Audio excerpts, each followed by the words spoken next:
কোন নবীকে তুমি অপমান করবা না।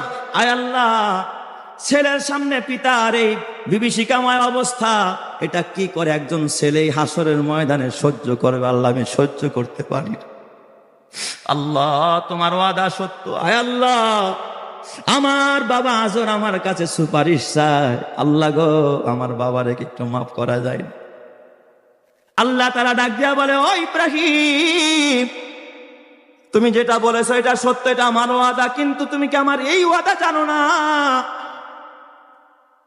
ইন্নী হারামতুল জান্নাতা আলাল কাফিরিন। ও ইব্রাহিম, নিশ্চয় আমি আল্লাহ কাফেরদের জন্য জান্নাতকে হারাম করেছি, এটা আমি তো নিজেই বলেছি। ইব্রাহিম পয়গাম্বর, আল্লাহ, তারপরে একটু মায়া লাগে, যেহেতু